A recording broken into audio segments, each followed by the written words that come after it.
ರಾಜ್ಯದಲ್ಲಿ ಹಕ್ಕಿ ಜ್ವರದ ಪ್ರಕರಣಗಳು ಮೇಲಿಂದ ಮೇಲೆ ದಾಖಲಾಗ್ತಾ ಇರೋ ಬೆನ್ನಲ್ಲೇ ಪಶುಸಂಗೋಪನಾ ಇಲಾಖೆ ಕೂಡ ಸದ್ಯಕ್ಕೆ ಎಚ್ಚೆತ್ತುಕೊಂಡಿದೆ, ಅಲರ್ಟ್ ಆಗಿದೆ. ಈ ವಿಚಾರಕ್ಕೆ ಸಂಬಂಧಪಟ್ಟಂತೆ ಏನೇನು ಮಾಡ್ತಿದ್ದಾರೆ ಅನ್ನೋದ್ರ ಡೀಟೇಲ್ಸ್. ಆದರೆ ಜನ ಮಾತ್ರ ಡೋಂಟ್ ಕೇರ್ ಪ್ರವೃತ್ತಿಯನ್ನು ತೋರಿಸ್ತಾ ಇದ್ದಾರೆ. ಚಿಕ್ಕಬಳ್ಳಾಪುರದಲ್ಲಿ ಚಿಕನ್ ಖರೀದಿಗಾಗಿ ಜನ ಮುಗಿಬಿದ್ದಿದ್ದಾರೆ. ಚಿಕ್ಕಬಳ್ಳಾಪುರದ ವರದಹಳ್ಳಿ ಗ್ರಾಮದಲ್ಲಿ ಹಕ್ಕಿ ಜ್ವರ ಕಾಣಿಸ್ಕೊಂಡಿದೆ, ಆತಂಕ ಇದೆ. ಬಟ್ ಜನ ತಲೆ ಕೆಡಿಸ್ಕೊಳ್ತಾ ಇಲ್ಲ. ಅಲ್ಲೆಲ್ಲೋ ಬಂದಿದೆಯಲ್ಲ ಹಕ್ಕಿ ಜ್ವರ, ಇಲ್ಲೇನು ಬಂದಿಲ್ಲ ಅಂತ ಅವರು ಎಂದಿನಂತೆ ಇವತ್ತು ಸಂಡೇ ಬೇರೆ ಬಾಡೆ ನಮ್ಮ ಗಾಡು ಅನ್ನೋ ರೀತಿಯಲ್ಲಿ ಅವರೆಲ್ಲ ಬಂದಲ್ಲಿ ಚಿಕನ್ ಎಲ್ಲ ತಗೊಂಡು ಪರ್ಚೇಸ್ ಮಾಡ್ಕೊಂಡು ಹೋಗ್ತಾ ಇರೋದು ಕಾಣಿಸ್ತಾ ಇದೆ. ಇನ್ನೊಂದು ಕಡೆಗೆ ಆರೋಗ್ಯ ಇಲಾಖೆ ಮತ್ತು ಪಶುಸಂಗೋಪನಾ ಇಲಾಖೆಗೆ ದೊಡ್ಡ ಸವಾಲಾಗ್ತಾ ಇದೆ ಹಕ್ಕಿ ಜ್ವರವನ್ನು ನಿಯಂತ್ರಣ ಮಾಡೋದು. ಬಿಕಾಸ್ ಒಂದು ಭಾಗದಲ್ಲಿ ಇದು ಶುರುವಾಯಿತು ಅಂತ ಹೇಳಿದ್ರೆ ರ್ಯಾಪಿಡ್ ಆಗಿ ಅದು ಹಬ್ತಾ ಹೋಗುತ್ತೆ.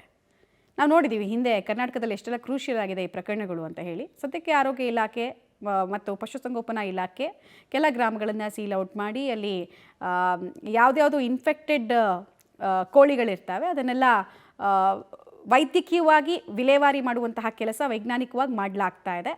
ಹೂತು ಹಾಕಿದ್ದೀವಿ, ಸಂಸ್ಕಾರ ಮಾಡುವಂತಹ ಕೆಲಸ ಎಲ್ಲ ಆಗ್ತಾ ಇದೆ ಅಂತೆಲ್ಲ ಹೇಳ್ತಾ ಇದ್ದಾರೆ. ಬಟ್ ಸ್ಟಿಲ್ ಆತಂಕ ಇದೆ.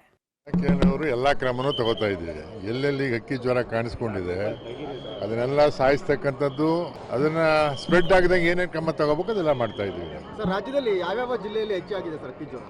ಇಲ್ಲಿ ನಮ್ಮಲ್ಲಿ ಚಿಕ್ಕಬಳ್ಳಾಪುರ, ಆಮೇಲೆ ಮತ್ತು ಕುರಿಕೊಪ್ಪ ಅಂತ ಹೇಳಿ ಒಂದು ಅಲ್ಲಿ ಆ ಕಡೆ ಬಳ್ಳಾರಿ ಹತ್ರ ಒಂದು ಪ್ರೈವೇಟ್ ಇದು ಫಾರಮ್ ಅದು, ಅಲ್ಲಿ ಬಂದಿದೆ. ಅದನ್ನೆಲ್ಲ ಅವರು ಕಂಪ್ಲೀಟ್ ಎಲ್ಲ ಸುಟ್ಟಾಕಿದ್ದಾರೆ, ಎಲ್ಲ ಬರಿ ಮಾಡಿ ಆಳವ ಗುಂಡಿ ತೆಗೆದು ಎಲ್ಲ ಬರಿ ಮಾಡಿ ಎಲ್ಲ ಮೆಡಿಸಿನ್ ಎಲ್ಲ ಸ್ಪ್ರೆಡ್ ಮಾಡಿ ಎಲ್ಲ ಮಾಡಿದ್ದಾರೆ.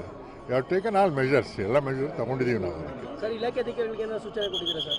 ಮಾಡ್ತೀವಿ, ಸೂಚನೆ ಕೊಡದೆ ಅವ್ರಂಗೆ ನೀವೆಲ್ಲ ಮಾಡ್ತಾರೆ, ಅವರೇ ತಾನೇ ಮಾಡಬೇಕು. ಈಗ ಚಾಮರಾಜನಗರ ಕೂಡ ಕೇರಳ ಮತ್ತು ತಮಿಳುನಾಡು ಗಡಿ ಹಂಚಿಕೊಂಡಿದೆ, ಹಾಗೆ ಚೆಕ್ ಪೋಸ್ಟ್ಗಳಲ್ಲಿ ಹೆಚ್ಚಿನ ರಾಜ್ಯದಲ್ಲಿ ಹಕ್ಕಿ ಜ್ವರದ ಆತಂಕ ಮುಂದುವರೆದಿದೆ. ಚಿಕ್ಕಬಳ್ಳಾಪುರ ತಾಲೂಕಿನ ವರದಹಳ್ಳಿ ಗ್ರಾಮದಲ್ಲೂ ಕೂಡ ಇವತ್ತು ಹಕ್ಕಿ ಜ್ವರ ನಿಯಂತ್ರಣಕ್ಕೆ ಸಕಲ ಮುಂಜಾಗ್ರತಾ ಕ್ರಮಗಳನ್ನು ಕೈಗೊಳ್ಳಲಾಗ್ತಾ ಇದೆ. ಇವತ್ತು 4ನೇ ದಿನ. ಇವತ್ತು ಈ ಒಂದು ಗ್ರಾಮದಲ್ಲಿ ಡಿಸ್ಇನ್ಫೆಕ್ಷನ್ ದ್ರಾವಣವನ್ನು ಸಿಂಪಡಣೆ ಮಾಡುವಂತಹ ಕೆಲಸವನ್ನು ಮಾಡಲಾಗ್ತಾ ಇದೆ. ಬೆಳಗ್ಗೆ ಪಶುಪಾಲನಾ ಇಲಾಖೆಯ ವೈದ್ಯಾಧಿಕಾರಿಗಳ ತಂಡ ಇರ್ಬೋದು ಗ್ರಾಮದಲ್ಲಿ ಬೀಡುಬಿಟ್ಟು ಇವತ್ತು ಕೂಡ ಗ್ರಾಮದ ಪ್ರಮುಖ ರಸ್ತೆಗಳೇನಿದೆ ಮತ್ತು ಕೋಳಿಗಳು ಎಲ್ಲೆಲ್ಲಿ ಓಡಾಡಿದೆ, ಕೋಳಿಗಳ ಜಾಡು ಇರುವಂತಹ ಎಲ್ಲ ಸ್ಥಳಗಳಲ್ಲೂ ಕೂಡ ಇವತ್ತು ಡಿಸ್ಇನ್ಫೆಕ್ಷನ್ ದ್ರಾವಣವನ್ನು ಸಿಂಪಡಣೆ ಮಾಡುವಂಥ ಕೆಲಸವನ್ನು ಮಾಡಲಾಗ್ತಾ ಇದೆ.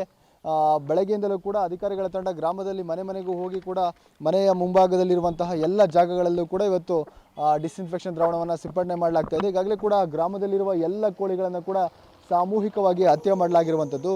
ಮತ್ತೊಂದು ಕಡೆ ಈಗಾಗಲೇ ಅಧಿಕಾರಿಗಳ ತಂಡ ಏನಿದೆ ಅದು ಗ್ರಾಮದಲ್ಲಿ ಬೀಡುಬಿಟ್ಟಿದೆ. ಪಶುಪಾಲನಾ ವೈದ್ಯಕೀಯ ಇಲಾಖೆಯ ಸ್ಥಳೀಯ ವೈದ್ಯಾಧಿಕಾರಿಗಳ ತಂಡ ಏನಿದೆ ಅದು ಬೆಳಗ್ಗೆನೇ ಇವತ್ತು ಗ್ರಾಮದಲ್ಲಿ ಡಿಸ್ಇನ್ಫೆಕ್ಷನ್ ಮಾಡುವಂಥ ಕೆಲಸವನ್ನು ಮಾಡ್ತಾ ಇರುವಂಥದ್ದು. ಈಗಾಗಲೇ ಗ್ರಾಮಕ್ಕೆ ಇವತ್ತು ಹಿರಿಯ ಅಧಿಕಾರಿಗಳು ಕೂಡ ಆಗಮಿಸಿ ಪರಿಶೀಲನೆಯನ್ನು ಮಾಡ್ತಾ ಇದ್ದಾರೆ, ಮಾಹಿತಿಯನ್ನು ಪಡೆಯುವಂಥ ಕೆಲಸವನ್ನು ಮಾಡ್ತಾ ಇದ್ದಾರೆ. 4ನೇ ದಿನವೂ ಕೂಡ ಈಗಾಗಲೇ ಮುಂದುವರೆದಿದೆ. ಮತ್ತೊಂದೆಡೆ ಈಗಲೂ ಕೂಡ ಭಾನುವಾರ ಸಹಜವಾಗಿ ಗ್ರಾಮದಲ್ಲಿ ಈಗಾಗಲೇ ಕೂಡ ಯಾವುದೇ ರೀತಿಯ ಕೋಳಿಗಳು ಬರಬಾರ್ದು ಒಳಗಡೆ ಅನ್ನುವಂಥ ಒಂದು ಕಾರಣಕ್ಕೆ ಈಗಾಗಲೇ ಕೂಡ ಚೆಕ್ ಪೋಸ್ಟನ್ನು ತೆರೆಯಲಾಗಿದೆ. ಚೆಕ್ ಪೋಸ್ಟ್ನಲ್ಲಿ ನಾಕಾಬಂದಿಯನ್ನು ಮಾಡಿ ಈಗಾಗಲೇ ಕೂಡ ಭಾರೀ ಭದ್ರತೆಯನ್ನು ಕೂಡ ಕೈಗೊಂಡಿರುವಂಥದ್ದು. ಈ ಒಂದು ಗ್ರಾಮದಲ್ಲಿ ಇವತ್ತು ವೈರಸ್ಸನ್ನು ನಿರ್ಮೂಲನೆ ಮಾಡಬೇಕು ಅನ್ನೋಂಥ ಒಂದು ಕಾರಣಕ್ಕೆ 90 ದಿನಗಳ ಕಾಲ ನಿಗಾವನ್ನು ಇಡಲಾಗುತ್ತೆ. ಕಾರಣ ಯಾಕೆಂದರೆ 90 ದಿನಗಳ ಕಾಲ ಕೂಡ ಯಾವುದೇ ರೀತಿಯ ಹೊಸದಾಗಿ ಕೋಳಿಗಳನ್ನು ತಂದು ಜನ ಸಾಕಾಣಿಕೆ ಮಾಡುವಂತಿಲ್ಲ. ಈ ಒಂದು ವೈರಸ್ಸನ್ನು ಸಂಪೂರ್ಣವಾಗಿ ನಿರ್ಮೂಲನೆ ಮಾಡಲೇಬೇಕು ಅಂತೇಳಿ ಇವತ್ತು ಇಲಾಖೆ ಪಡೆತೊಟ್ಟಿರುವಂಥದ್ದು. ಹಾಗಾಗಿ ಹಿರಿಯ ಅಧಿಕಾರಿಗಳು ಕೂಡ ಇವತ್ತು ಬೆಂಗಳೂರಿನಿಂದ ಸ್ವತಃ ಇವತ್ತು ಪಶುಪಾಲನಾ ಮತ್ತು ಪಶುವೈದ್ಯ ಸೇವಾ ಇಲಾಖೆಯ ಅಪರ ನಿರ್ದೇಶಕರಾಗಿರ್ತಕ್ಕಂಥ ಶಿವರುದ್ರಪ್ಪ ಅವರು ಕೂಡ ಇವತ್ತು ಗ್ರಾಮಕ್ಕೆ ಭೇಟಿ ನೀಡಿ ಪರಿಶೀಲನೆಯನ್ನು ಮಾಡುವಂಥ ಕೆಲಸವನ್ನು ಮಾಡ್ತಾ ಇದ್ದಾರೆ. ಅಧಿಕಾರಿಗಳ ಜೊತೆ ಏನೆಲ್ಲ ಮುಂಜಾಗ್ರತಾ ಕ್ರಮಗಳನ್ನು ಕೈಗೊಂಡಿದ್ದಾರೆ ಅಂತಕ್ಕಂಥ ಮಾಹಿತಿಯನ್ನು ಪಡಿತಾ ಇರುವಂಥದ್ದು. ಈಗಲೂ ಕೂಡ ಗ್ರಾಮದಲ್ಲಿ ಡಿಸ್ಇನ್ಫೆಕ್ಷನ್ ಮಾಡುವಂಥದ್ದು ಈ ಒಂದು ಕಾರ್ಯ ಏನಿದೆ ನಿರಂತರವಾಗಿ ಪ್ರತಿದಿನ ಕೂಡ ಇದೇ ರೀತಿಯ ಕಾರ್ಯವನ್ನು ಮಾಡುವಂಥದ್ದು. ಈ ಒಂದು ವೈರಸ್ ನಿರ್ಮೂಲನೆಗೆ ಅಧಿಕಾರಿಗಳು ಕಟ್ಟುನಿಟ್ಟಿನ ಕ್ರಮಗಳನ್ನು ಕೈಗೊಳ್ತಾ ಇರುವಂಥದ್ದು. ಕ್ಯಾಮ್ರಾಮ್ಯಾನ್ ಪ್ರಕಾಶ್ ಜೊತೆ ಮುದ್ದು ಕೃಷ್ಣ, ಪಬ್ಲಿಕ್ ಟಿವಿ, ಚಿಕ್ಕಬಳ್ಳಾಪುರ.